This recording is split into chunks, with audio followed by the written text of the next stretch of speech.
question that scares mother to teenagers is, what would you do if you discover that your teenage daughter is sexually active?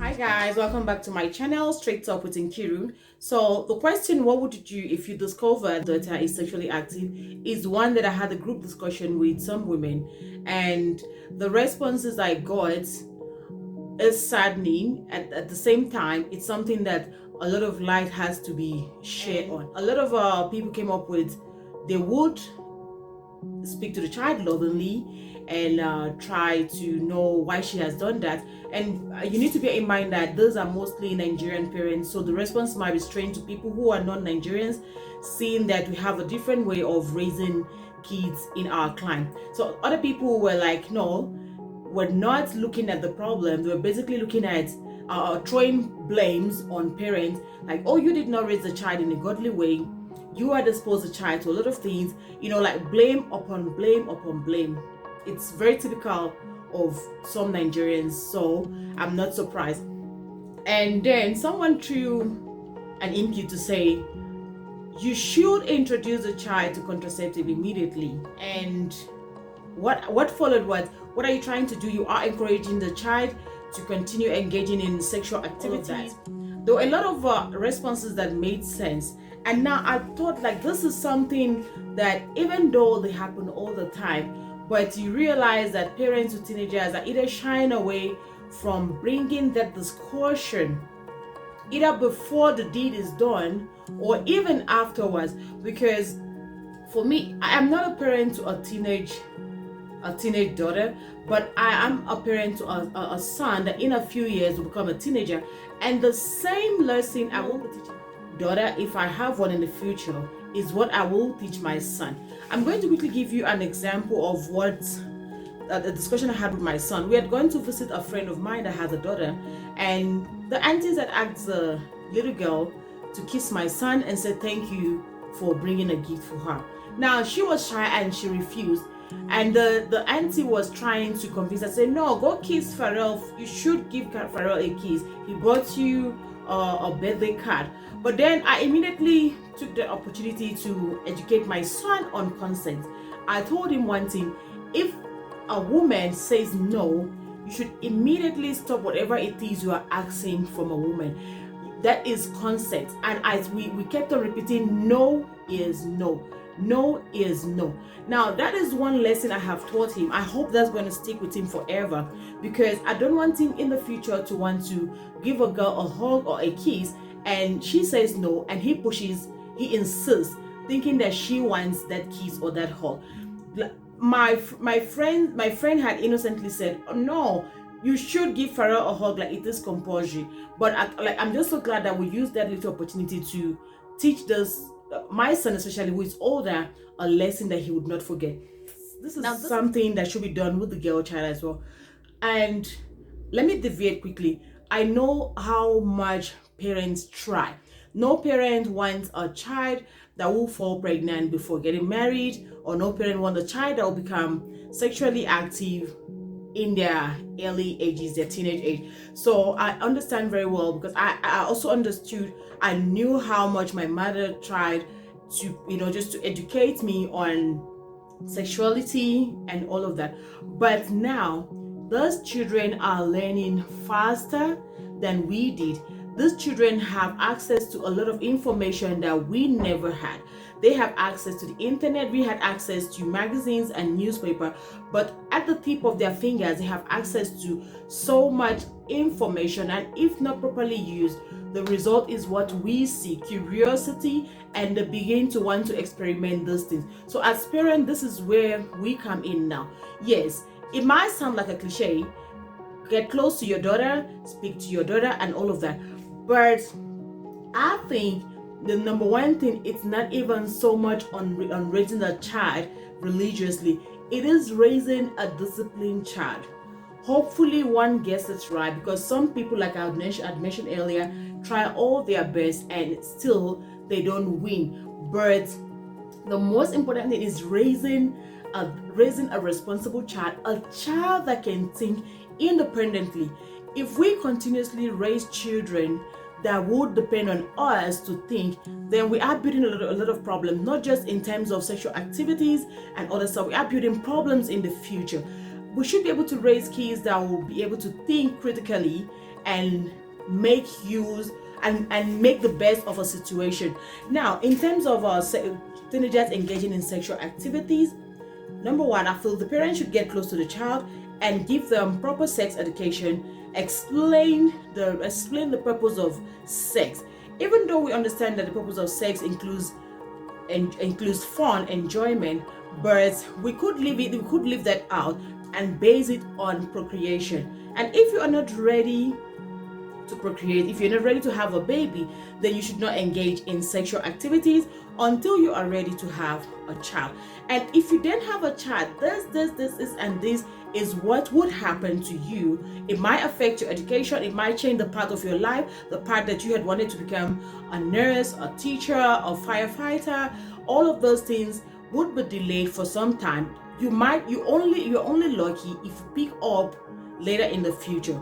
Now, again, I know that parents are speaking these things to their children, right? So the second one is show those children a picture of people who are lying in hospital critically ill from different sexual diseases.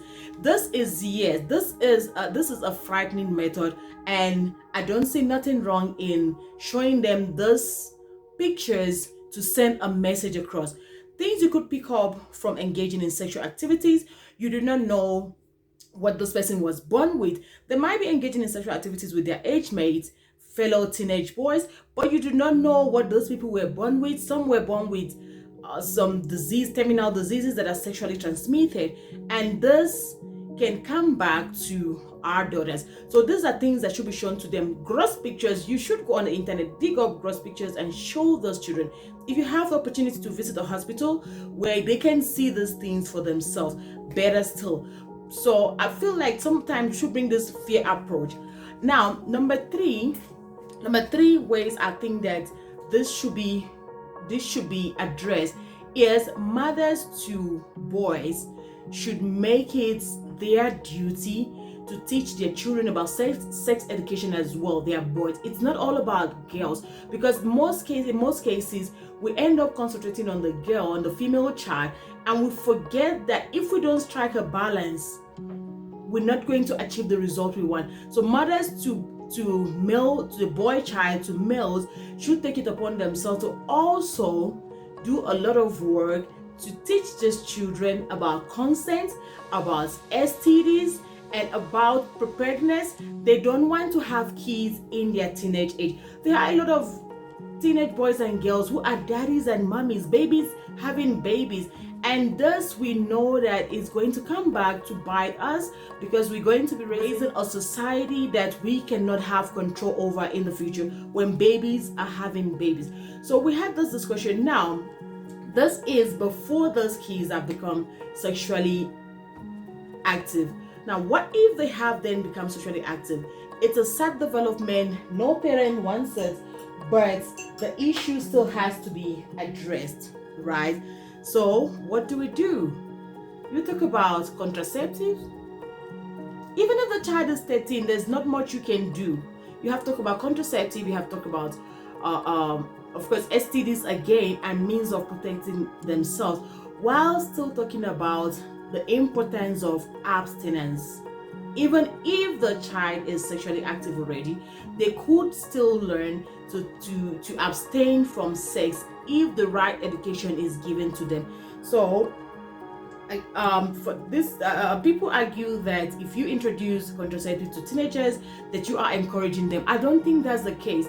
The deed has been done. The child is sexually active, and you don't want a child to come back with HIV. You don't want a child to come back with pregnancy at that teenage age. So what do? You just have to speak that hard and difficult truth, right? So this was what we discussed in this forum, and I saw most of them blaming the parents, like I mentioned earlier, about not raising the kids in a godly way.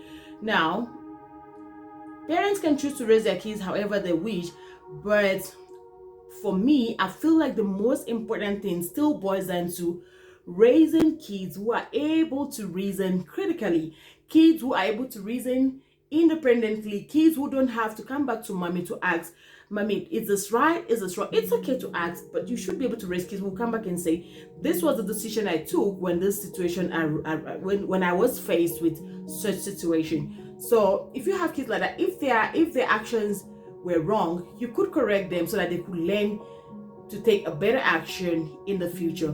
And it saddens me a lot that most parents are shying away from this discussion or just taking it lightly, not maybe too embarrassed to talk about the main thing deeply, talk about sexual education, not just the pregnancy and other parts. Just talk about it entirely. We shouldn't leave all of this to teachers at school. At the end of the day, if the child falls pregnant or becomes or contracts an STD, it's not going to be the teacher who is going to get, it's you who is going to regret all of that and wish you had taken this action earlier before it boiled down to a situation like this.